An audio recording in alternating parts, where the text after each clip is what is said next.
আসসালামু আলাইকুম প্রিয় দর্শক, অন্য মঞ্চের আলাপচারিতায় আপনাদের সকলকে স্বাগত জানাচ্ছি।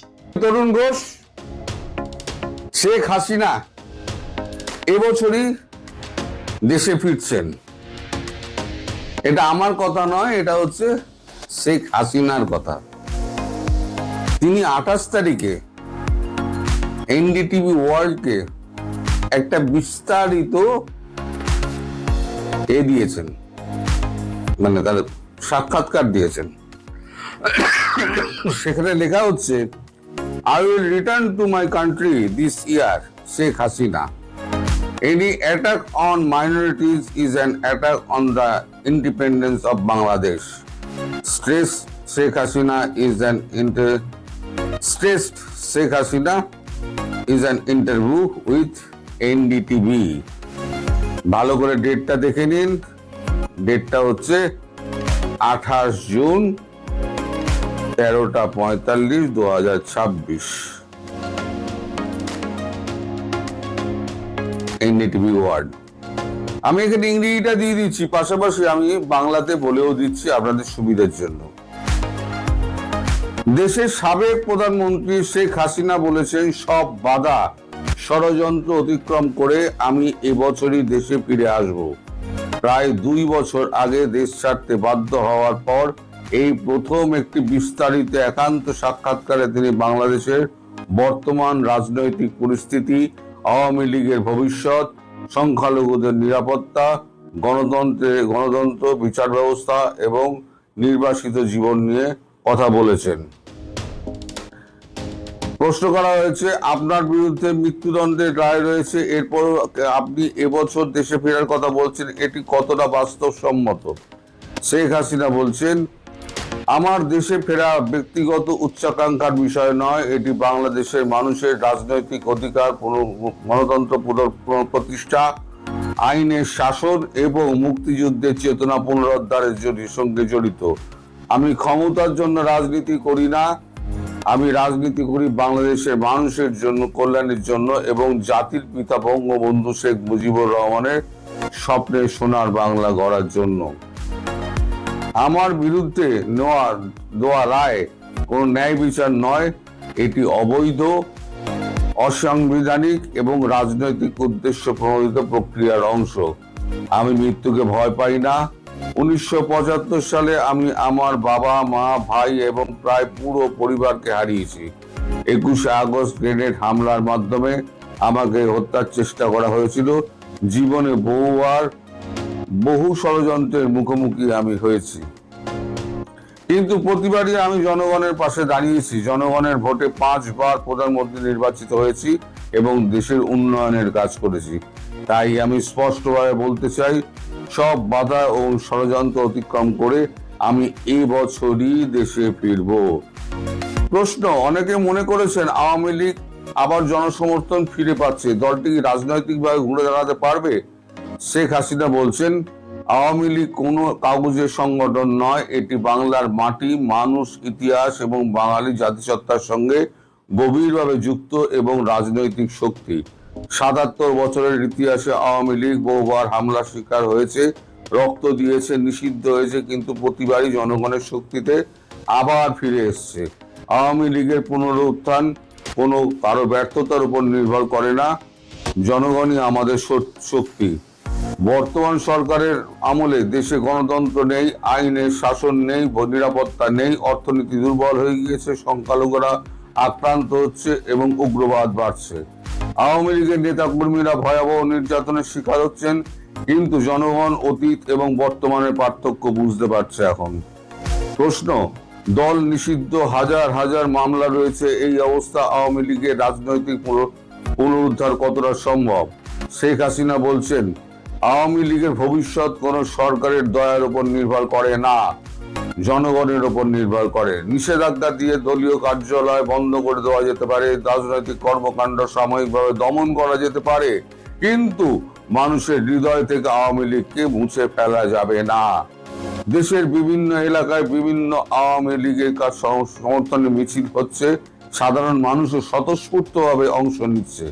সরকার নিজেই আওয়ামী লীগের সাংগঠনিক শক্তিকে ভয় পাচ্ছে। তাই প্রতিষ্ঠা বার্ষিকী কর্মসূচি ঠেকাতে সেনাবাহিনী, বিজেপি, পুলিশ মোতায়েন করা হয়েছিল। আমার বিশ্বাস জনগণের শক্তিতে আওয়ামী লীগ আবার ঘুরে দাঁড়াবে। প্রশ্ন করা হয়, আপনি বলেছেন বাংলাদেশ তার মূল আদর্শ থেকে সরে গিয়ে পাকিস্তানের মতো পথে যাচ্ছে, কি বোঝাতে চেয়েছেন? শেখ হাসিনা বাংলাদেশ জন্ম নিয়েছিল সামরিক শাসন, বৈষম্য, সাম্প্রদায়িক গণতন্ত্রহীনতার বিরুদ্ধে সংগ্রামের মাধ্যমে। বঙ্গবন্ধুর নেতৃত্বে রাষ্ট্রের স্বাধীন ভিত্তি ছিল জাতীয়তাবাদ, গণতন্ত্র, সামাজিক ন্যায় বিচার, ধর্মনিরপেক্ষতা, এসবের ওপর। 5 আগস্টের পর মুক্তিযুদ্ধের চেতনার উপরে আক্রমণ হয়েছে বলে আমি মনে করি। মুক্তিযোদ্ধাদের অপমান করা হয়েছে, মুক্তিযুদ্ধের স্মৃতিচিহ্ন ভাঙচুর হয়েছে, জয় বাংলা স্লোগানকে অপরাধ হিসেবে দেখা হয়েছে, সংখ্যালঘুদের উপর হামলা হয়েছে, মন্দির ভাঙচুর হয়েছে এবং উগ্রবাদের বিস্তার হয়েছে। অন্যদিকে আওয়ামী লীগের শাসন আমলে বাংলাদেশ অর্থনৈতিক প্রবৃদ্ধি, দারিদ্র হ্রাস, বিদ্যুৎ, শিক্ষা, স্বাস্থ্য, অবকাঠামো এবং ডিজিটাল উন্নয়নের উল্লেখযোগ্য অগ্রগতি অর্জন করেছিল বলে তিনি দাবি করেন। তার ভাষায়, পদ্মা সেতু, metro rail, Karnaphuli tunnel, Bangabandhu satellite এবং ডিজিটাল বাংলাদেশের মতো প্রকল্প দেশকে উন্নয়নের রোল মডেলে পরিণত করেছিল। প্রশ্ন, বিএনপির সঙ্গে গোপন সমঝোতার কোনো আলোচনা চলছে কি? শেখ হাসিনা, এসব গুজব। গণতন্ত্র, আওয়ামী লীগের রাজনৈতিক অধিকার এবং জনগণের ভোটাধিকার কোনো গোপন দর কষাকষির বিষয় নয়। আওয়ামী লীগের উপর নিষেধাজ্ঞা প্রত্যাহার করা কোনো অনুগ্রহ নয়, ন্যায় বিচার ও দয়া নয়, এটা সাংবিধানিক অধিকার। প্রশ্ন, সংখ্যালঘুদের উপর হামলা এবং ইসলামিক গোষ্ঠীর হুমকি সম্পর্কে আপনার মতামত কি? শেখ হাসিনা, এটি একটু অতি উদ্বেগজনক, বেদনাদায়ক। 5 আগস্টের পর হিন্দু, বৌদ্ধ, খ্রিস্টান, আদিবাসী, আহমদিয়া, সুফি সম্প্রদায়ের মানুষ নিরাপত্তাহীনতার মধ্যে রয়েছে বলে তিনি অভিযোগ করেন। মন্দির ভাঙচুর, প্রতিমা ভাঙা, বাড়িঘর লুট, চাঁদাবাজি, নারীর প্রতি সহিংসতা এবং ধর্মীয় অনুষ্ঠানে বাধা দেওয়ার ঘটনাও ঘটেছে বলে তিনি দাবি করেন। তিনি বলেন, সংখ্যালঘুরা কোনো ভোট ব্যাংক নয়, তারা বাংলাদেশের সমান আত্মমর্যাদার নাগরিক। সংখ্যালঘুদের উপর হামলা মানে বাংলাদেশের স্বাধীনতার চেতনার উপরে হামলা। প্রশ্ন, ভারতে নির্বাসিত জীবন কিভাবে কাটছে? শেখ হাসিনা, অনেকদিন ধরেই আমার ব্যক্তিগত জীবন নিয়ে কিছু বলতে চাই। আমার পরিবার পরিজনের সঙ্গে যোগাযোগ আছে, কিন্তু আমার মন পড়ে থাকে বাংলাদেশে। সে দেশের মানুষের কাছ থেকে দূরে থাকা, মাটির থেকে দূরে থাকা এবং প্রতিদিন নেতাকর্মীদের কষ্টের খবর শোনা অত্যন্ত বেদনাদায়ক। তবু দূর থেকেই আমি প্রতিদিন বাংলাদেশের পরিস্থিতি পর্যবেক্ষণ করি, নেতাকর্মীদের খোঁজ রাখি এবং আন্তর্জাতিক অঙ্গনে বাংলাদেশের গণতন্ত্র ও মানবাধিকার পরিস্থিতি তুলে ধরার চেষ্টা করি। আমার শক্তি বাংলাদেশের জনগণ, আওয়ামী লীগের নেতাকর্মী, জাতির পিতার আদর্শ। আমি বিশ্বাস করি বাংলাদেশের মানুষ আবার গণতন্ত্র ফিরে আনবে এবং জনগণের শক্তি দিয়ে আওয়ামী লীগ আবার ঘুরে দাঁড়াবে। তার মানে দৃঢ় প্রতিজ্ঞ শেখ হাসিনা ফের বাংলাদেশে এবছরই ফিরছেন। আমি যেটা বলেছিলাম, আগামী 2 মাসের মধ্যে, আপনারা অনেকে হেসেছিলেন, গুজববাজ বলেছিলেন আর কত গুজব চালাবেন। আজকে তিনি নিজে এনডিটিভি ওয়ার্ল্ডকে ভারতবর্ষের নয়, বিশ্বের অন্যতম একটা শ্রেষ্ঠ গণমাধ্যমকে তিনি আজকে একটি লম্বা ইন্টারভিউ, গতকালকে লম্বা একটি 28 তারিখে লম্বা একটি ইন্টারভিউ দিয়েছেন। তাতে তিনি আদ্যপান্ত পরিষ্কার করে বলে দিয়েছেন তিনি কি চাইছেন, তিনি কবে ফিরবেন, তিনি কি করতে চাইছেন, তার আগামী পরিকল্পনা কি এবং তার মাথার মধ্যে কি আছে, তার ভাবনা চিন্তা সমস্তটা একদম পরিষ্কার বলে দিয়েছেন।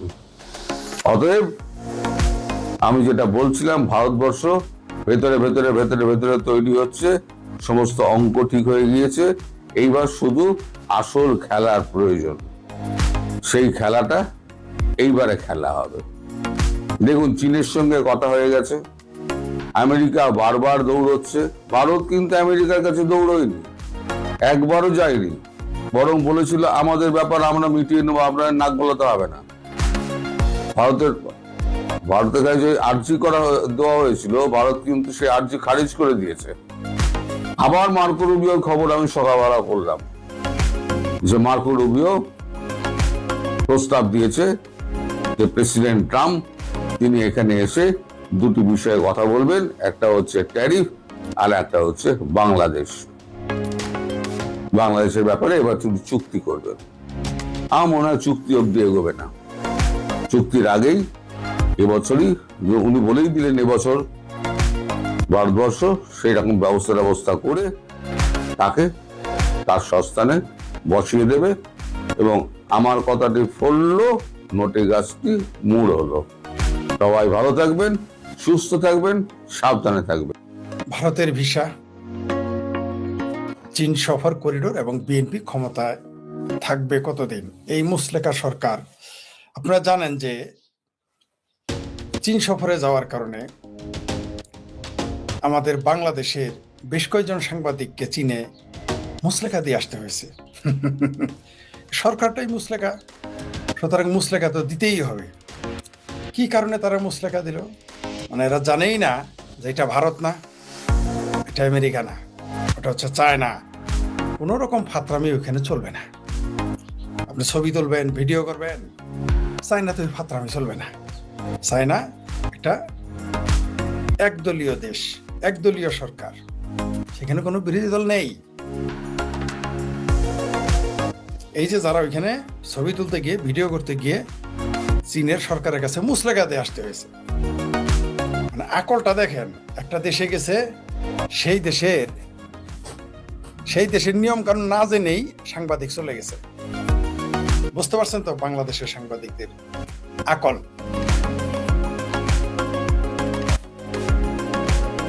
আপনার এখন এটা একটু শব্দটি নেই। এই যে এদের মুসলেকা দিতে হইল, ভারত থেকে, দিল্লি থেকে শুধুমাত্র মান্নাবাইয়ের পেতিপাড়া এবং বর্তমানে তারেক রহমানের পাড়া ডাক্তার জায়েদকে ঘেঁটি ধরে বের করে দিয়েছে। এর জন্য বাংলাদেশে কত কিছু হয়ে গেল। অন্তত মুসলেকা দিয়ে আসে নাই, তাই না? যদিও ফাতরামিটা পরিকল্পিতভাবেই করেছে ডাক্তার জায়েদ, ইচ্ছাকৃতই করেছে।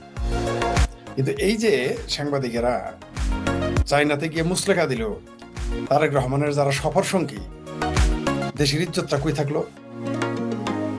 এই মুসলেকাটা যদি ভারতকে দিতে হইতো, তাইলে এতক্ষণ বাংলাদেশে দেখতেন সিংখু বামেরা শাহবাগ গরম করে ফেলতো, পল্টন গরম করে ফেলতো বামেরা, বাইতুল মুকাররম চামড়া নাই পীর, চামড়া সারা পীর, জামাত, বিএনপি, হেফাজত, ভাবির পোলরা মিলে এতক্ষণ চায়নার এম্বাসি ঘেরাও করতো, নরেন্দ্র মোদী, অমিত শাহ কুশপুত্তলিকা দাও করতো। কিন্তু তাদের আব্বা চায়না মুসলেকা নিয়েছে তো কানটা ধরে, এই তারেক রহমানের সফর সঙ্গীতের কানটা ধরে মুসলেকা নিয়েছে। এখন কোনো ইজ্জত যায়নি, কারণ জ্যাঠায় থাপড় দিছে, তো সমস্যা নেই। পাকিস্তান হলো আব্বা, আর বাংলাদেশের ভারত বিরোধী এবং মুক্তিযুদ্ধ বিরোধীদের জ্যাঠা হইলো চায়না। তো জ্যাঠা এখন কানমালা দিছে, আর সমস্যা নেই। এখন আর ইজ্জত যায়নি, কারণ ইজ্জত হলো, এদের ইজ্জত হলো পাহাড়ের সমান। শুধু ভারত কিছু বলে ইজ্জত যায়, আর কেউ বলে ইজ্জত যায় না। বার্মা যদি কান ধরে ঘোরা ইজ্জত যায় না, চায়না যদি পিএল দেয় ইজ্জত যায় নাই, চায়না যদি মুসলেকা নেয় ইজ্জত যায় না, সব ইজ্জত যায় কেবল ভারতের সাথে কিছু হলে। এবার আসি করিডোরের ব্যাপারে, ভিসার ব্যাপারে একটু পরে আসি। করিডোর আপনারা দেখেছেন যে একবারে আমেরিকা করিডোর চেয়েছে, এবার চায়না চেয়েছে। আবার এই করিডোরের পক্ষে আমেরিকার সকল চুক্তির পক্ষে দালালরা তো যা ইচ্ছা তাই বলতেছে। একেবারে আমেরিকার চুক্তি মানলে বাংলাদেশ চেলায় বেহেস্তে চলে যাবে, মাদ্রাসায় আর বলৎকার হওয়ার জন্য ছাত্র রাখতে হবে না, পোলা পান পাঠাইতে হবে না, পোলা মেয়েরা পাঠাইতে হবে না, চেলায় বেহেস্তে চলে যাবে। আমেরিকা যদি করিডোর নেয়, আমেরিকার কথাই দেয় ওই মিয়ানমারে। এখন চায়না চেয়েছে করিডোর, এর পক্ষে দেখলাম যে বাংলাদেশের হেফাজতের পাকিস্তানি দালালেরা একেবারে এই করিডোরের পক্ষে বাংলাদেশে কি কি লাভ সব বলতেছে। লাভের বন্যা বয়ে যাবে যদি চায়নার সাথে বাংলাদেশে করিডোর দেয়। এই করিডোরটা যদি খালি ভারতের সাথে হইতো বা ভারতের আলাপ হইতো, তাহলে কি বলতো জানেন? দেশ বেচা হয়ে গেছে, দেশ শেষ, সার্বভৌমত্ব শেষ, এই চুক্তি গোলাপি চুক্তি। এই লোকগুলোই আবার তখন ভারতের সাথে করিডোর হলেই শেষ, সব শেষ, দেশ শেষ। চায়নার সাথে করিডোর হলে শেষ হবে। একটু ভালোভাবে ইয়াবাতে নিয়ে আসে পাইকারি ধরে। সংসদে আজকে খুব মজার ঘটনা ঘটেছে। সংসদের খবরে দেখলাম, তাহলে যে গয়াদা একটা মচৎকার কথা বলে ফেলেছেন। জননেত্রী শেখ হাসিনা সংসদে একটা লোককে বলতেন যে আলীর পায়ে বল, কোন দিকে যেন যায়। সুরঞ্জিত সেনগুপ্ত যখন সংসদে কথা বলতেন, জননেত্রী শেখ হাসিনা এই কথাটা বলতেন যে আলীর পায়ে বল, গোল তো একদিকে হবে। মানে মাঝে মাঝে আত্মঘাতী হয়ে যেত। গয়াদা একটা আত্মঘাতী কথা বলে ফেলেছেন। কিভাবে? তার দলের বিরুদ্ধে, তার মন্ত্রীর বিরুদ্ধে, তার সরকারের বিরুদ্ধে।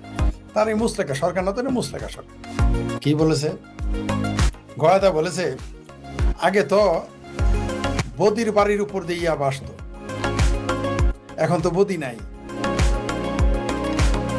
বদির নাকি গদি নাই, বদিও নাই, হাওয়া হয়ে গেছে। তো এখন কোথা থেকে ইয়াবা আসে? ডাইরেক্ট বলেছে স্বরাষ্ট্রমন্ত্রীর বাড়ি দিয়েই আসে। আত্মঘাতী গোল করে ফেলছে আমাদের গয়াদা। স্বরাষ্ট্রমন্ত্রীর বাড়ি হয়েই এখন ইয়াবা আসে। আমি বারবার একটা কথা বলি, আমি 20-25 বছর আগেই সিদ্ধান্ত নিয়েছি, বুঝতে পেরেছি, সিদ্ধান্ত আসতে পেরেছি, সিদ্ধান্ত নেইনি তো সিদ্ধান্ত আসতে পেরেছি যে রাষ্ট্রের যত অপরাধ হয়, সেটা ছোট অপরাধ হোক আর বড় অপরাধ হোক, রাষ্ট্রের অনুমতি ছাড়া আপনি পারবেন না। এই যে ইয়াবা দেখেন, গাঁজা দেখেন, তারপর আরো ড্রাগ দেখেন, ফেনসিডিল দেখেন, রাষ্ট্রের সহযোগিতা ছাড়া সম্ভব না। নিজের রাষ্ট্রের সহযোগিতা এবং বাইরের রাষ্ট্রের সহযোগিতা ছাড়া সম্ভবই না। সিআইএর একজন সাবেক কর্মকর্তা বলেছেন, আমি তো এগুলো, আমার তো এডিটর এখনো নিয়োগ দেই নাই, আমি তো এগুলো দেখাইতে পারি না, ভিডিওগুলো আছে, দেখাইতাম নইলে। আমেরিকার সিআইএ বলেছে ড্রাগ আসলে একটা বিশ্বের যুদ্ধ নীতির একটা অংশ। এই যে দেশে বিদেশে, এমনকি আমেরিকা তো যে ড্রাগ যায়, এটাও তার প্রতিপক্ষ দেশের ষড়যন্ত্র। বাংলাদেশেও যে ড্রাগ, এটা দেশি বিদেশি আন্তর্জাতিক ষড়যন্ত্র, এগুলো ষড়যন্ত্র। আপনি কিভাবে ড্রাগ আনবেন? বস্তায় বস্তায় টনাটন কি করে সম্ভব? রাষ্ট্রের অনুমতি ছাড়া। আফগানিস্তানের যত আফিম ছিল সব পাকিস্তান সারা বছর বিক্রি করত। মূল পেশা ছিল এই যে হুইস্কি জেনারেল, পাকিস্তানের ইসলামী জেনারেলদের কাজই ছিল আফিম বেচা। তারপর সন্ত্রাস উৎপাদন ও রপ্তানি করে, সেটা তো আলাদা বিষয়। আসলে রাষ্ট্রের অনুমতি ছাড়া, রাষ্ট্রের ইশারাস ব্যতীত, রাষ্ট্রের আস্কারা ব্যতীত আপনি কোনো অপরাধী করতে পারবেন না, প্রশ্নই আসে না। যেমন মা বাবার আস্কারা ছাড়া কোনো সন্তান জুয়া খেলতে পারে না, ড্রাগ এডিক্ট হইতে পারে না। যদি কেউ বলে যে তার সন্তান জুয়া খেলে সে জানে না, যদি বলে তার ছেলে গাঁজা খায় সে জানে না, যদি বলে তার ছেলে ইয়াবা খায় জানে না, যদি বলে তার ছেলে আফিম খায় জানে না, যদি বলে তার ছেলে ফেনসিডিল খায় তার পরিবার জানে না, যদি বলে তার পরিবারের কিছু জানে না। ঠাড়া মারা মিথ্যা কথা। আমি দায়িত্ব নিয়ে বললাম, আমি আমার জেলার, এমনকি যার ছেলে ড্রাগ বেচে তার বাবা জানে না, তার পরিবার জানে না, ঠাড়া পড়া মিথ্যা কথা। আমি আমার জেলার, মানে জামালপুর জেলার যারা ড্রাগ বিক্রি করে এবং খায়, গ্রহণ করে, আমি তাদের উপর আজ থেকে 20 বছর আগে গবেষণা করেছি। সেটা যত বড় ক্ষমতাধর হোক আর একেবারে ছেঁচকা ড্রাগ ডিলার হোক আর বিক্রেতা হোক আর খাদক হোক, তার পরিবার জানে, তার গ্রামের মাতাব্বর জানে, এলাকার মেয়র জানে, কাউন্সিলর জানে, চেয়ারম্যান জানে, মেম্বার জানে, থানা জানে, তার মা বাবাও জানে কে ড্রাগ খায়, কে ড্রাগ বেচে। কেউ যদি বলে যে জুয়ার ডিলার, যারা এখন এই যে ক্রিকেটের জুয়ার ডিলার হয়েছে, কে জানে না? প্রত্যেকেই জানে। আমার জেলায় কারা এটা করে আমি জানি। আমার জেলার প্রত্যেকটা যারা করে, তাদের গ্রামের, শহরের, উপশহরের প্রত্যেকটা গলির পোলাপান 10 বছরের বাচ্চারা জিজ্ঞেস করেন, বলে দিবে। আর এখন যদি বলেন থানা জানে না, রাষ্ট্র জানে না, এলাকার মেয়র জানে না, চেয়ারম্যান জানে না, এমপি জানে না, মন্ত্রী জানে না, ঠাড়া পড়া মিথ্যা কথা। আমার এলাকার যেগুলো লোক ড্রাগ বেচে, মানে গাঁজা, ইয়াবা, ফেনসিডিল এবং আর অন্যান্য যত কিছু আছে, সব পরিবারে জানে, সবাই জানে, বাপ মা জানে। ওদের বাপ মারা এখন কেউ বলবে, কিন্তু যারা আবার খায় তাদের বাপ মা কি বলবে জানেন? আমার পোলাটারে আমাকে নষ্ট করে দিল গো ফরিদ, তুমি কি জানো? আমার পোলাটারে আমাকে নষ্ট করলো, আমার ভাইস্তাটারে আমাকে নষ্ট করলো, আমার ভাইগনাটারে আমাকে নষ্ট করলো। তার যে পোলা নষ্ট হলো এটা সে বলবে না, তার যে ভাইগনা নষ্ট হলো বলবে না, তারা জানে বলবে না, তারা কিন্তু কন্ট্রোলে রাখতে পারেনি। তারপরেও সবচেয়ে বড় যেটা সমস্যা, রাষ্ট্র নিজে এগুলো পৃষ্ঠপোষকতা করে। সিআইএর সাবেক একজন এজেন্ট এই কথা বলেছে। আমি এডিটর নাই, আমি বললাম দেখাইতে পারি না, ভিডিওটা আমার কাছে আছে। আমি হয়তো সম্ভবত আগামী সপ্তাহে হয়তো আমার এডিটর নিয়োগ দেওয়া হবে, বা তা নইলে অক্টোবর থেকে তো শুরু করবোই প্রফেশনালি। যদি আমি 1 তারিখের থেকে নিয়োগ দেওয়ার সম্ভাবনা আছে, তাহলে হয়তো তখন আপনাদের আমি অনেক কিছু দেখাতে পারবো। জাতীয়, আন্তর্জাতিক, পারিবারিক, সামাজিক, রাষ্ট্রীয় আস্কারা ছাড়া আপনি কখনোই অপরাধ করতে পারবেন না, কোনো অপরাধই করতে পারবেন না। আপনার বাবার ক্ষমতা নাই, আপনি একটা গাছের পাতা ছিঁড়তে পারবেন না আপনার সমাজ, আপনার পরিবার, আপনার রাষ্ট্র যদি আস্কারা না দেয়। আমি কোনোদিনই আমার বাড়িতে কোথাও থেকে একটা ইট নিয়ে যেতে পারবো না। আমি একটা ইটটা নিয়ে গেলাম, আর বাবা বলবে যে এটা তুমি কোথায় গেছো, জিজ্ঞেস করবে আমাকে, আমি পারবো না। কিন্তু আমি দেখেছি আমার বাড়ির সামনে থেকে ট্রাকে রেল লাইন, লাখ লাখ টাকা রেল লাইন বিক্রি করে কোটিপতি হয়ে গেছে আমার চোখের সামনে, আমাদের বাড়ির সামনে থেকে। কিন্তু আমরা কোনোদিন সে চিন্তা করার সাহসই পাইনি, কারণ আমার পরিবার সেটা অ্যালাউ করবে না। তারা এবার লম্বা লম্বা কথা বলে আমার সাথে, এবার অবশ্য সরাসরি পারে না সামনাসামনি, কারণ জানে তো আমি সেড়া ভাঙ্গা, হুমায়ুন কবিরের ভাষায় সেড়া ভাঙ্গা বয়ান দিব। কারণ আমাদের জামালপুরের কে ধনী কিভাবে হয়েছে সব তো আমার ডাটা মুখস্থ। কার বাপ কি করতো, কার দাদা কি করতো, কে কিভাবে ধনী হয়েছে, কার বাড়ি যার বাপ দাদার পায়ের স্যান্ডেল ছিল না তার বাপে কিভাবে শো পড়লো, যার বাপের একটা শার্ট ছিল না সে কিভাবে 5 তলা বাড়িগুলো তো সবাই আমি জানি, সবাইকে চিনি আমি। যাই হোক, সেটা অন্য প্রসঙ্গ।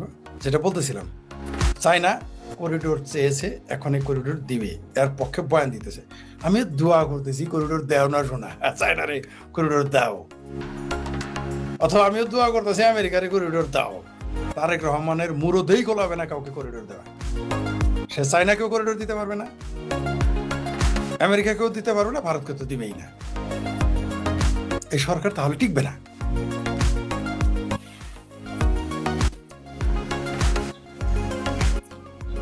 এবার আসি ভারতের ভিসা। আপনারা একটা দৃশ্য দেখেছেন যে ভারতের ভিসার জন্য জামাতের বউ আর জামাতি কি করুণ ভাবে দীনেশ ত্রিবেদী, বর্তমান বাংলাদেশের ভারতীয় হাই কমিশনার এবং বর্তমানে তিনি মন্ত্রিত্বের পদমর্যাদার, তিনি কি করুণ ভাবেই না বেগিং করলো দেখলাম ভিসা। তো ভারতে তো যাবো আমার মতো ভারতের দালালেরা, আপনারা কেন যাবেন? যারা বলেন দিল্লি না ঢাকা, ইন্ডিয়া বয়কট, আপনারা কেন ভিসা নিয়ে যাবেন? আবার দেখলাম জাহাঙ্গীরনগর বিশ্ববিদ্যালয়ের একজন শিক্ষক, বাপ হইলো ভাষা আন্দোলনের কি ভাষা সৈনিক নাকি, আবার বাপ মুক্তিযোদ্ধা নাকি, বাবা নয় দাদা নাকি ভাষা সৈনিক, আর বাপ নাকি মুক্তিযোদ্ধা নাকি, দুইটাই আমি জানি নাই। সে লোক লিখছে যে ভারতের কোনো উপায়ই ছিল না, আওয়ামী লীগ করে। কিন্তু আবার আগে শেখ হাসিনার ছবি রাখতো প্রোফাইলে, আওয়ামী লীগ ক্ষমতা যাওয়ার পরে সে প্রোফাইল ছেড়ে অন্য একটা দিছে, এখন আর মুরদে বলায় না।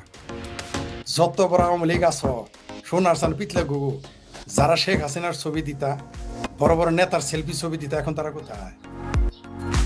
মুরদে এখন আর কোলায় না। তখন তো শেখ হাসিনার সাথে ছবি থাকলে সেটা একেবারে কোরআনের পাতার মতো রাখতা, এখন ফেসবুকে দিতে ভয় কেন?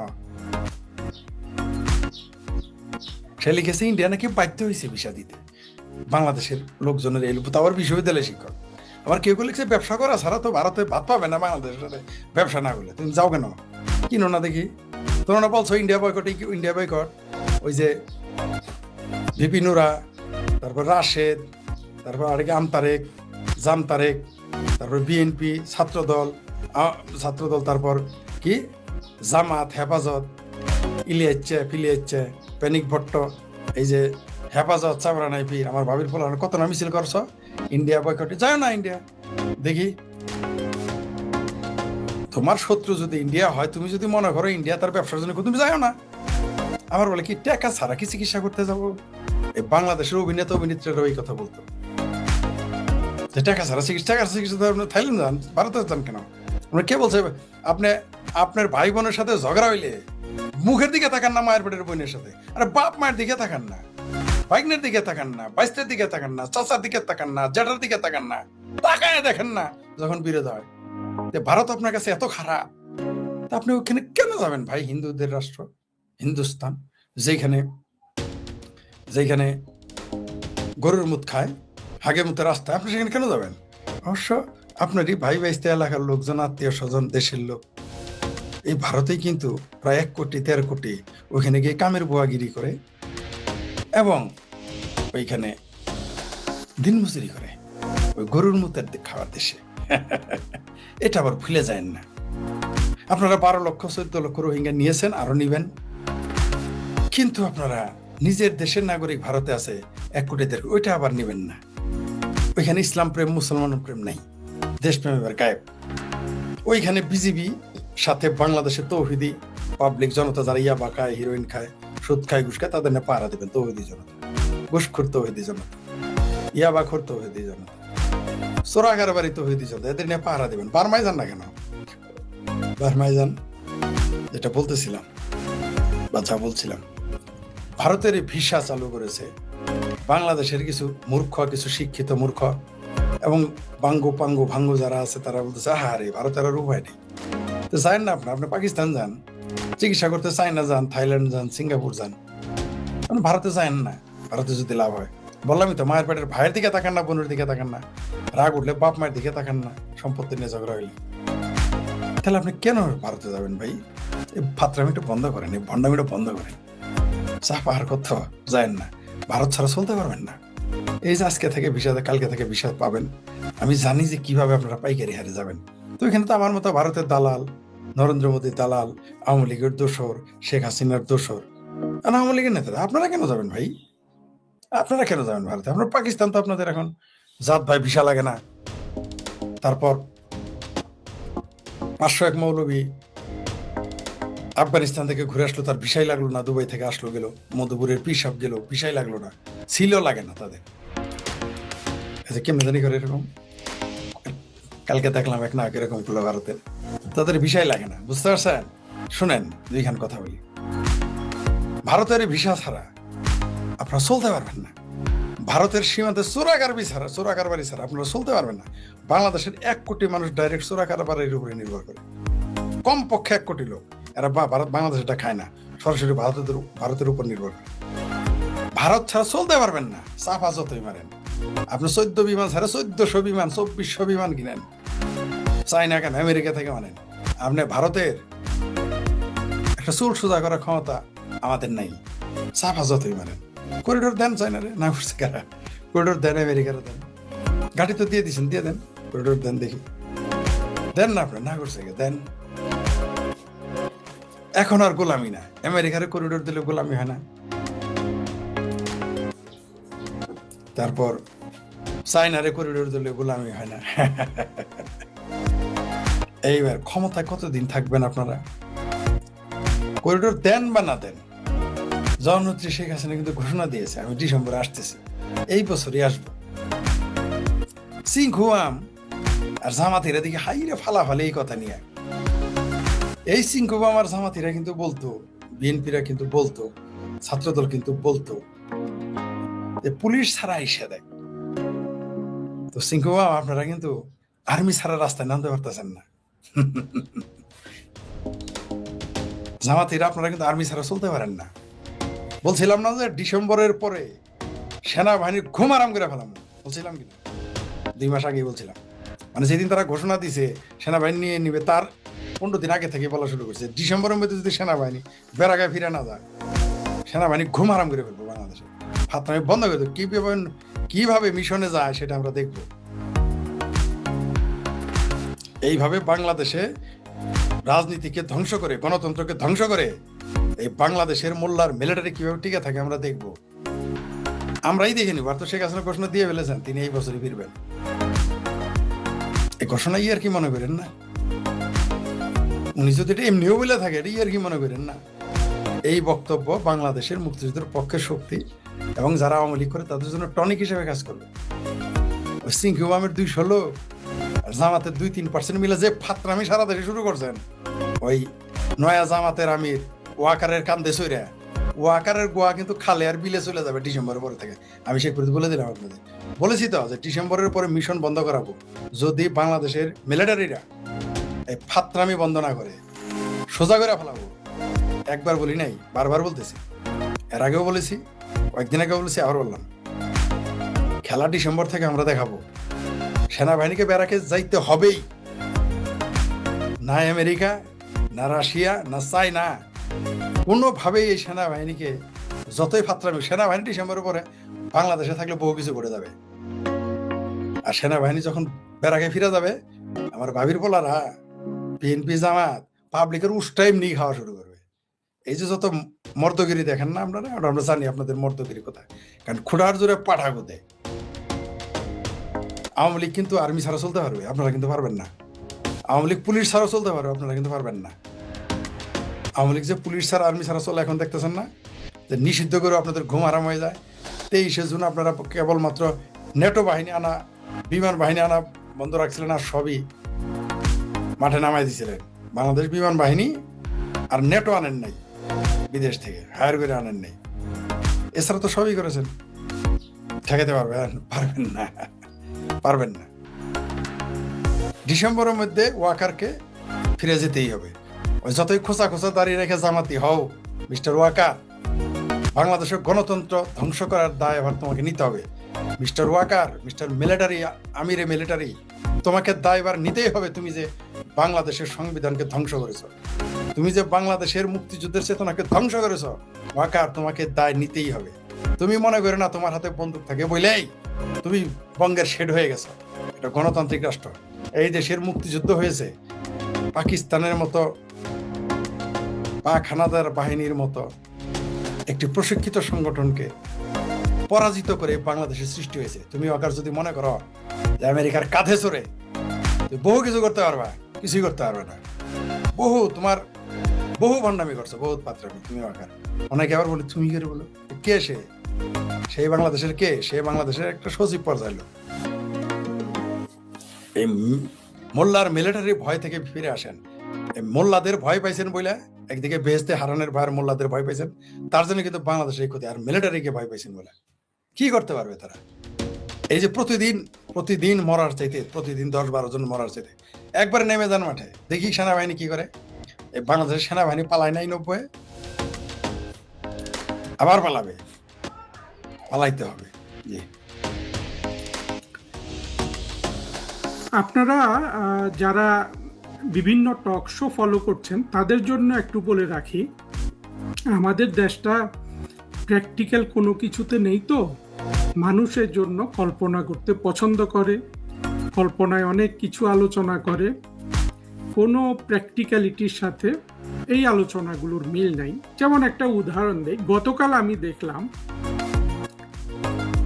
ব্রিগেডিয়ার সাখাওয়াত যে গম চুরি করতে গিয়ে চাকরি হারিয়েছে, পরবর্তীতে আপনার সিভিল সোসাইটি হয়েছে, থিঙ্ক ট্যাঙ্ক হয়েছে, নিরাপত্তা বিশেষজ্ঞ হয়েছে, প্রফেসর কলিমুল্লাহ, নাজমুল হাসান কলিমুল্লার কাছে ডক্টরেট করেছে সে। অর্থাৎ এই প্রফেসর কলিমুল্লাহ সাখাওয়াতকে ডক্টরেট ডিগ্রি দিয়েছে। নিশ্চিতভাবে বুঝতে পেরেছেন উদার হস্তের ডিগ্রিটা দিয়েছে কলিমুল্লাহ সাহেব। সেই কলিমুল্লাহকে কিন্তু ব্রিগেডিয়ার সাখাওয়াত ইউনুসের আমলে জেলে বন্দি করে রেখেছিল। ভদ্রলোক নাকি বের হয়েছেন, এখন চাকরিও হারিয়েছেন। সাখাওয়াত অধ্যাপক মুন্সি ফয়েজের সাথে মিলে 50 মিনিট আলোচনা করলো একটা টেলিভিশনে। সে কিছুই পড়ে আসেনি। সে বলে যে এই ভিজিটের সাফল্য কি এগুলো জানতে পারবো যখন জয়েন্ট কমিউনিকে সব বের হবে। সে যখন আলোচনা করতে এসছে এগুলা বলছে, তার অনেক আগেই কিন্তু জয়েন্ট কমিউনিকে বের হয়ে গেছে। যে ছেলেটা উপস্থাপনা করছিল সেও জানে যে বের হয়েছে, কিন্তু লোকটাকে লজ্জা দেওয়ার জন্য কিছু বলেনি। আর সাখাওয়াত কিছু না জেনে না বুঝে অন্ধের মতো 50 মিনিটের অর্ধেক সময়, একটু বেশি হবে মুন্সি ফয়েজের থেকে, সে আলোচনা করে গেছে। আবার মুন্সি ফয়েজ, হ্যাঁ উনিও মুরব্বী, ওনার বুদ্ধিমত্তা দিয়ে আলোচনা করেছেন। এই উদাহরণটা কেন দিলাম জানেন? সবগুলো আলোচনা হলো এরকম। এরা কেউ পড়াশোনা করে আসে না, আমাদের মতো লোকজন, আমরা যারা ইনফর্মড না, আমাদেরকে বোঝানোর জন্য সারা জীবন যেসব কথাবার্তা শিখেছে সেগুলা কিছু বলে দিয়ে আমাদেরকে বুঝিয়ে টুজিয়ে এই আলোচনাগুলা করছে। আমি ফরেন মিনিস্ট্রির বা বাংলাদেশের ফরেন সার্ভিসের কয়েকটা রিটায়ার্ড অ্যাম্বাসেডরকে আলোচনা করতে দেখলাম এগুলো নিয়ে। হুমায়ুন কবিরকে দেখি নাই, যিনি সবচেয়ে বেশি টেলিভিশনে আসেন। মুন্সি ফয়েজ আর যারা এসছে তাদের মধ্যে মুন্সি ফয়েজ একমাত্র একজন কূটনীতিক হিসাবে কিছু সুনাম আছে, বাকি কয়েকজন এগুলোর মানে একজন ডিপ্লোম্যাট হিসাবে কাজকর্মে এদের কোনোই গুরুত্ব ছিল না, কিছুই করে নাই। অর্থ চুরি করেছে, ফরেন মিনিস্ট্রিতে তো বড় বড় চুরি করা যায় না, এই তেল নুন এগুলা চুরি করেছে, এখন বক্তব্য দিচ্ছে। যে মানুষগুলো চাকরি জীবনে কোনো কন্ট্রিবিউশন নাই, এগুলো সরকারের খেয়েছে, ভালো কাপড় চোপড় পরেছে, সময় নষ্ট করেছে, দেশের অর্থ নষ্ট করেছে, আপনারা কি জানবেন এদের কাছ থেকে? এরা এখন আবার নব্য বিএনপি সেজেছে। এরা অবশ্য আগেও বিএনপি ছিল, কিন্তু আমাদের আওয়ামী লীগের সরকারটা কখনো এগুলো নিয়ে মাথা ঘামায়নি, কে বিএনপি কে আওয়ামী লীগ। আর টক শোতে তো ইউটিউবে তো বুঝতে পারছেন, সেটা হলো যে চমক এবং আপনার স্পেকুলেশন। সকালে মরে যাচ্ছে যুক্তরাষ্ট্র, বিকালে মরে যাচ্ছে চীন, এই স্পেকুলেশনগুলো চালায়। এইসবের মধ্য থেকে আমরা যেটা ভালোভাবে জানতে পারতাম আজকে, সেটা ছিল ডক্টর খলিলুর রহমান যে সাংবাদিক সম্মেলন করেছেন সেখান থেকে। তার পাশে ছিলেন দুইজন, পররাষ্ট্র প্রতিমন্ত্রী শামা ওবায়েদ এবং যথারীতি পররাষ্ট্র বিষয়ক উপদেষ্টা হুমায়ুন কবির।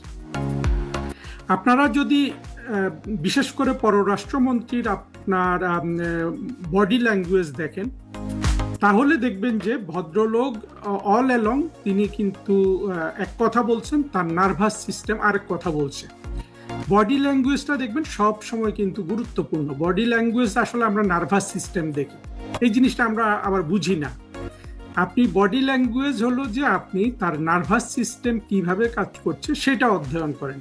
অর্থাৎ মুখে একটা কথা বলছে, তার নার্ভাস সিস্টেম স্ট্রেইনড হচ্ছে এবং তার নার্ভাস সিস্টেম তাকে জড়সড় করে দিচ্ছে, তাকে আপনার স্টিফ করে দিচ্ছে। আমি কিন্তু সবসময় খলিল সাহেবের বডি ল্যাঙ্গুয়েজে এটা পেলাম। কিন্তু খলিল সাহেব যেহেতু দীর্ঘদিন ইউএন সিস্টেমে কাজ করেছেন, বাংলাদেশের ফরেন মিনিস্ট্রিতে কাজ করেছেন, ওনার এগুলো উপস্থাপনায় এক ধরনের অভিজ্ঞতা তো আছে। যদিও সেটা আমি মনে করি যে এই 70-72 বছর বয়সে এসে খলিল সাহেবের কাছ থেকে যেটা আশা করার দরকার ছিল, মানে আশা করতাম, সেটা কিন্তু পাচ্ছি না। যাই হোক, আমি কোনো বদনাম করতে আসিনি। আমি আপনাদের, বিশেষ করে আমার বন্ধুদের যারা আমার কথা শোনেন ধৈর্য ধরে, তাদের বোঝার জন্য বিষয়গুলো বলছি এবং তাদের যেন কোনো ভুল ধারণা না থাকে। পররাষ্ট্রমন্ত্রীকে জিজ্ঞেস করা হলো যে নগদ কি পেল এই ভিজিট থেকে। পররাষ্ট্রমন্ত্রী খুব হম্বিতম্বি করে বলল, দেখুন আমরা কি ভিক্ষার ঝুলি নিয়ে ওখানে গিয়েছি? ভিক্ষার ঝুলি নিয়ে ওনারা চীন যাননি। এই জায়গায় একটু বলার আছে। দেখুন, বাংলাদেশ যখন চীনের সাথে বা মালয়েশিয়ার সাথে কোনো এরকম উচ্চ পর্যায়ের দ্বিপাক্ষিক সম্পর্ক করে এবং মালয়েশিয়া বা চীন, আমরা চীন ভিত্তিকই আলোচনাটা করি, চীনের আমাদের সাথে কোনো ধরনের আপনার ওই রকম স্ট্র্যাটেজিক স্বার্থ এখন আর নাই। একসময় হয়তো এটা গুরুত্বপূর্ণ হিসাবে দেখা হতো যখন ভারত চীনের মধ্যে একটা স্ট্রেন্ড রিলেশনশিপ ছিল। কিন্তু গত 2 বছর আমরা দেখছি, বিশেষ করে ব্রিক্সের মাধ্যমে ভারত এবং চীন তাদের মধ্যে আপনার দ্বিপাক্ষিক সম্পর্ক এগিয়ে নিয়ে যাচ্ছে, তাদের মধ্যে যে বাদ বিসম্বাদ ছিল সেগুলোকে পেছনে ফেলে, এবং তারা এই সব জায়গায় সবচেয়ে সিরিয়াসলি এই জটিল ইস্যুগুলো ডিল করার কথা বলছে। সেই অবস্থায় কিন্তু বাংলাদেশের গুরুত্ব চীনের কাছে অটোমেটিক কমে যাচ্ছে। এই অবস্থায় আপনি চীনে কেন যাবেন? চীনে নগদ কিছুর জন্যই যাবেন। আরেকটা জিনিস বুঝবেন, এর পাশাপাশি হ্যাঁ, এই জিনিসটা বোঝার আগে আমরা কয়েকটা জিনিস দেখি যে চীন আর আমাদের সম্পর্কটা কিসের উপর ভিত্তি করে প্রতিষ্ঠিত, কি আমাদের মধ্যে গুরুত্বপূর্ণ।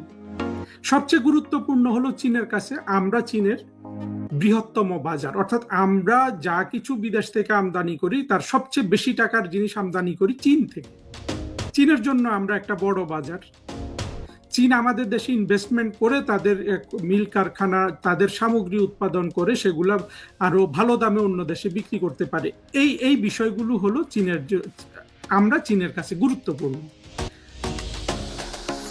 চীন আমাদের কাছে কিন্তু এর চেয়ে অনেক বেশি গুরুত্বপূর্ণ। সবচেয়ে বেশি গুরুত্বপূর্ণ হলো আমাদের ঋণ সহায়তা দেয়া, কোনো না কোনো ফর্মে আর্থিক সহায়তা দেয়া। এইটা আবার চাতুর্যের সাথে আপনারা জানেন যে তারেক রহমানের সরকার বিশাল ঘাটতির বাজেট সৃষ্টি করেছে। 3.5 লাখ, অলমোস্ট 3.5 লাখ কোটি টাকারও বেশি ঘাটতি বাজেট। এর একটা বড় অংশ তারা বলেছেন তারা বৈদেশিক সাহায্য, ঋণ এগুলা থেকে আপনার ম্যানেজ করবেন। এর মধ্যে সবচেয়ে বড় কিন্তু চীন হতে পারত।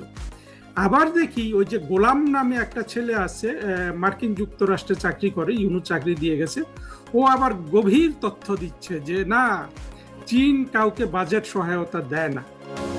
কথাটা একদিক থেকে সত্যি, চীনের যে এইড প্রদানের যে নীতিমালা সেটা একটু পশ্চিমা দেশগুলো থেকে ভিন্ন। কিন্তু এইটা আসলে হলো যে আপনার তারেক রহমান সাহেবের সফরের যে ব্যর্থতা সেটা ঢাকার জন্য বিভিন্ন পক্ষ থেকে আপনার চাতুর্যের মাধ্যমে এগুলোকে ঢাকার চেষ্টা। তারেক রহমানের সরকারের যে ডেভেলপমেন্ট বাজেট আছে সেইখানে যদি চীন কোনো আপনার ডেভেলপমেন্ট এইড দেয়, সেটাও কিন্তু ইনডাইরেক্টলি বা অলমোস্ট ডাইরেক্টলি তারেক রহমান সরকারের এই বাজেটের আপনার যে ঘাটতি সেটা পূরণে সাহায্য করতে পারে। অর্থাৎ কোনো ধরনের অর্থ সহায়তা ছাড়া চীন থেকে আসা তারেক রহমানের সরকারের এইটা সম্পূর্ণরূপে আপনার ব্যর্থতা। যেটা আমাদের অর্থমন্ত্রী পররাষ্ট্রমন্ত্রী খলিল সাহেব বলছেন যে আমরা কি ভিক্ষার ঝুলি হাতে নিয়ে গেছি, এইটা আসলে বলার জন্য খুব ভালো, যেহেতু তারা কোনো ধরনের ঋণ সহায়তা বা এগুলা নিয়ে কোনো ধরনের চুক্তি করতে সমর্থ হন নাই। এই কথাগুলো এখন আপনার বলার জন্য উপযুক্ত।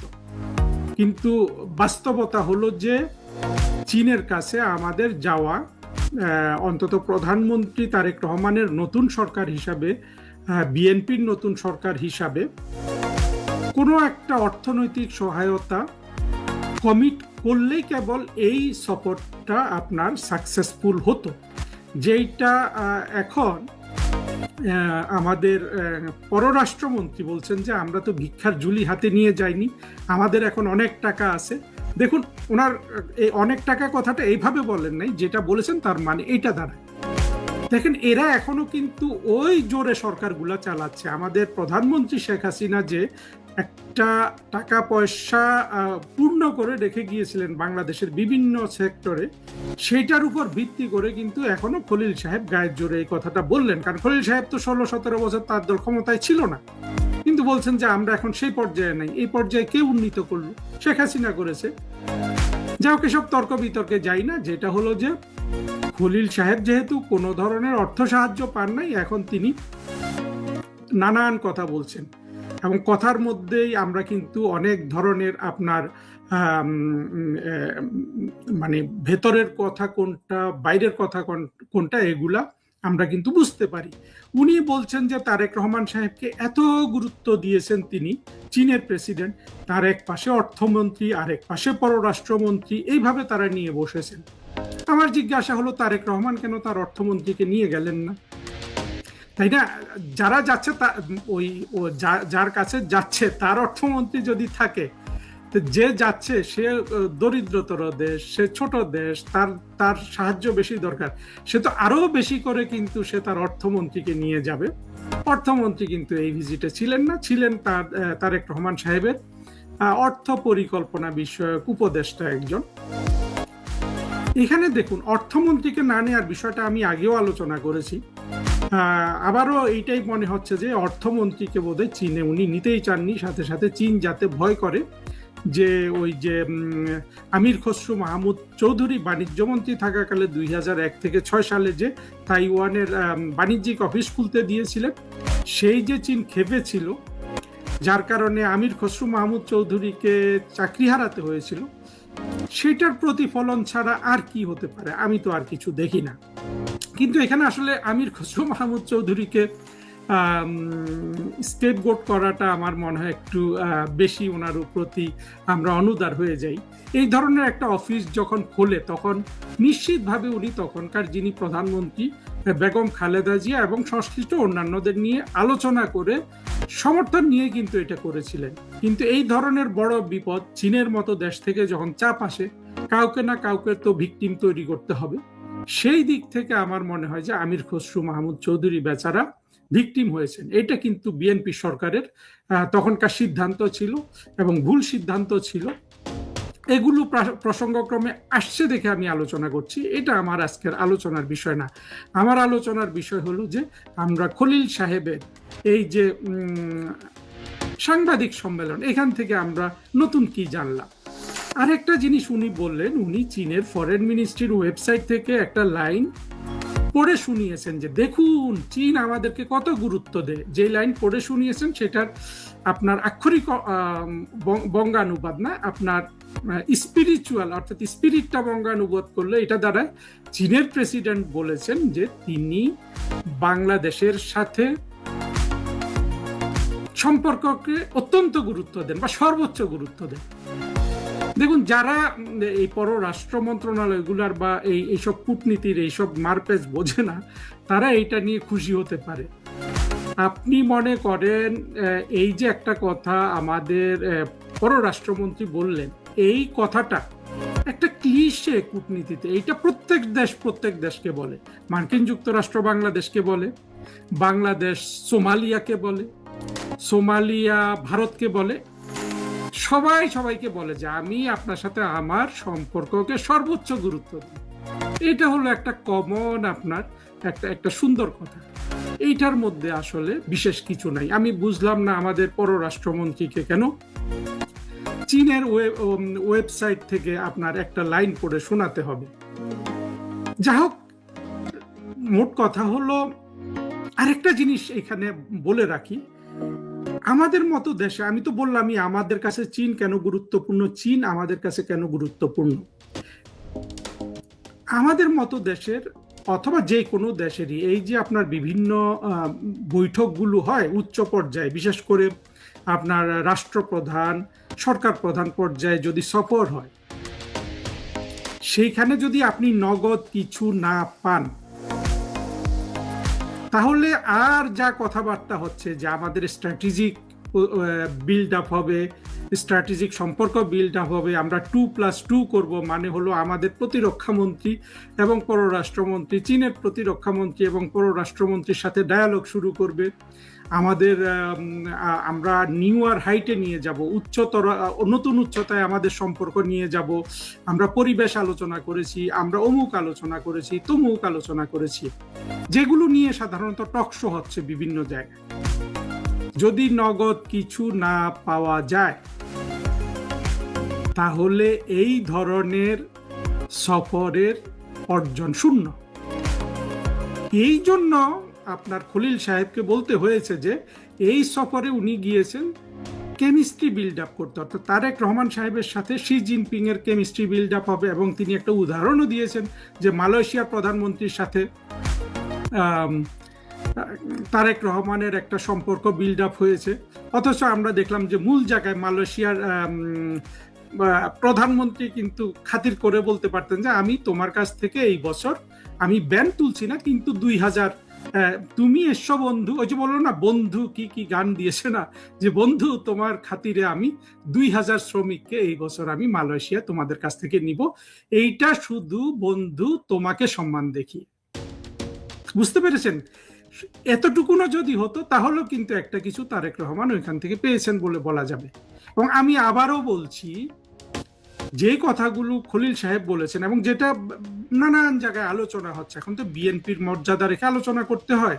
আপনার বাংলাদেশে বসে, হ্যাঁ, এখন ওই যে বলে না যে পানিতে বাস করে কুমিরের সাথে কে দ্বিমত করবে, এখন বাংলাদেশে বসে তারেক রহমানের সাথে তো কেউ দ্বিমত, আমরা জানি শুনছি যে তারেক রহমান দ্বিমত করতে দিচ্ছেন, তাও তো সবাই লেজুর বৃত্তি করছে। লেজুর বৃত্তি হলো সিলেটিদের একটা অত্যন্ত প্রিয় শব্দ, যেটা হুমায়ুন কবির ব্যবহার করে।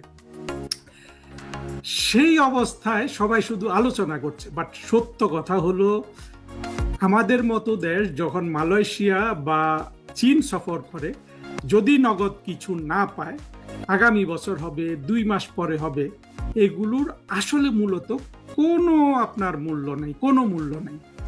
যত মেমোরেন্ডাম অফ আন্ডারস্ট্যান্ডিং সই করেছে, এগুলোরও কোনো মূল্য নাই। বাংলাদেশ এই ধরনের মেমোরেন্ডাম অফ আন্ডারস্ট্যান্ডিং সই করে, শত করে, কিন্তু বাংলাদেশের কোনো ইন ইনহেরেন্ট ক্যাপাসিটি নেই কোনো ধরনের মেমোরেন্ডাম অফ আন্ডারস্ট্যান্ডিং আপনার অনুযায়ী কাজগুলো এগিয়ে নিয়ে যাওয়ার। এইটা অবশ্য বড় আলোচনা। আমাদের সরকারগুলো এত দুর্বল, আমাদের আমলাতন্ত্র এত দুর্বল যে এই জায়গায় আমাদের কোনো দক্ষতাই নেই।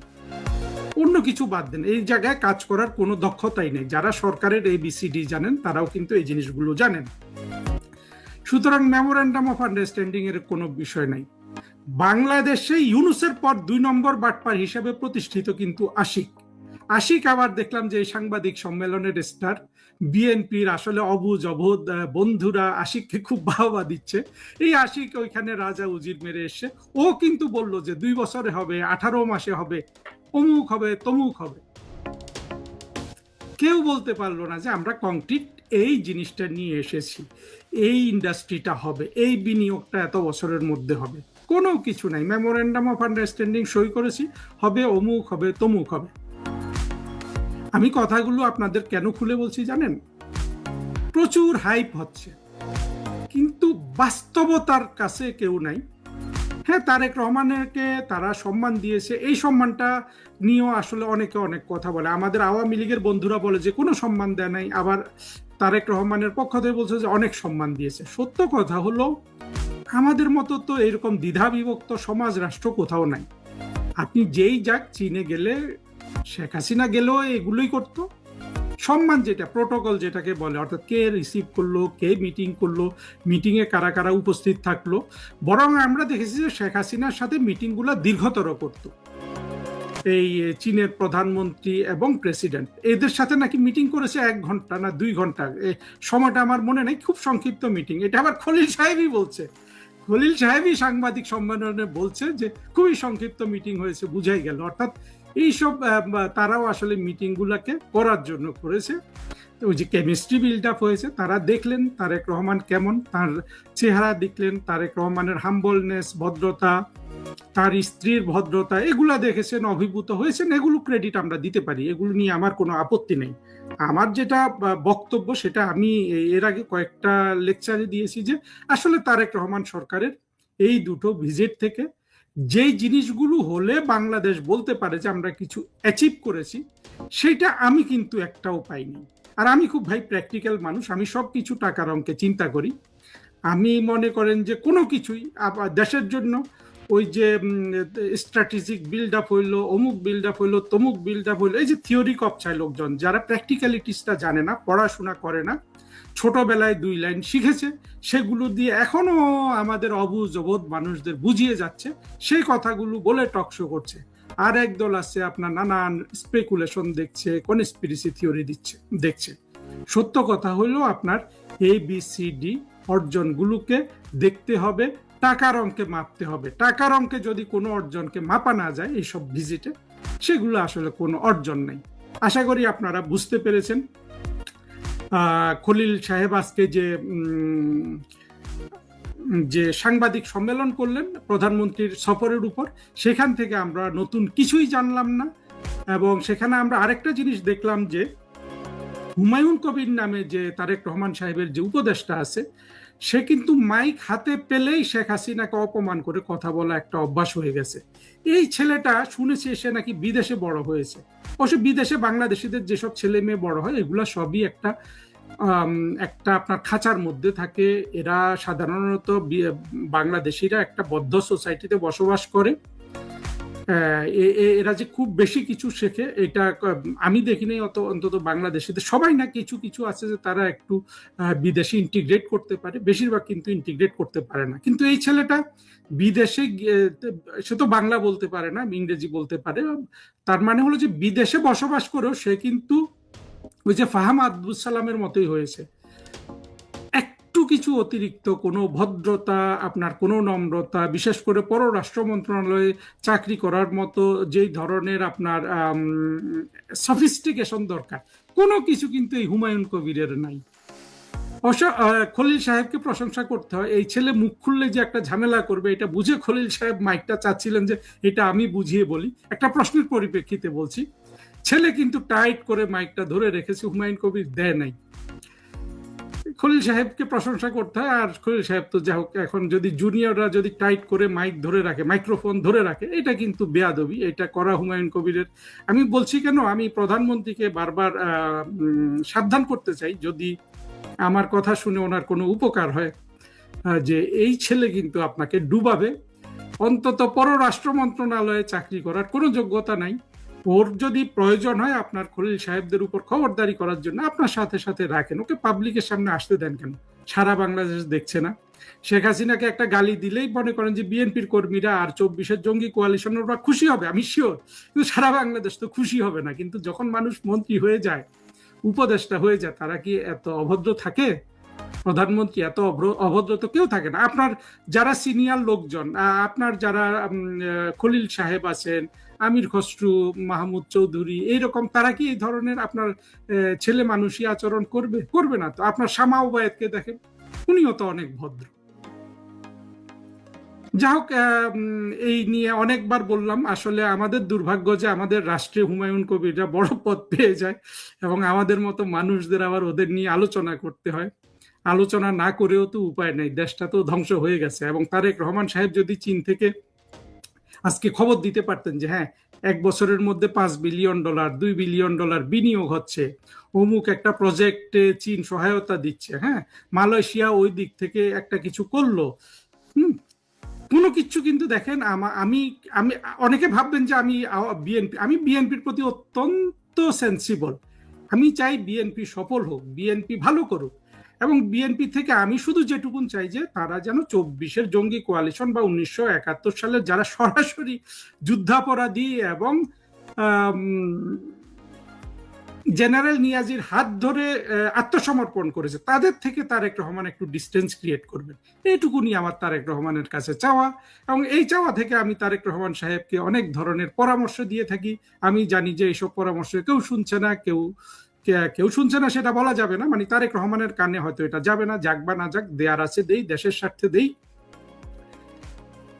কিন্তু আমরা দেখছি যে তারেক রহমানের সরকার কোনো কিছু কিন্তু এই দুটো দেশ থেকে আনতে পারলেন না। কোনো ধরনের বিনিয়োগের প্রতিশ্রুতি নাই। বরঞ্চ একটা দিক আমরা এখনো বুঝতে পারছি না, তারেক রহমান, জামাত, এনসিপি, ইউনূস মিলে মার্কিন যুক্তরাষ্ট্রের সাথে যে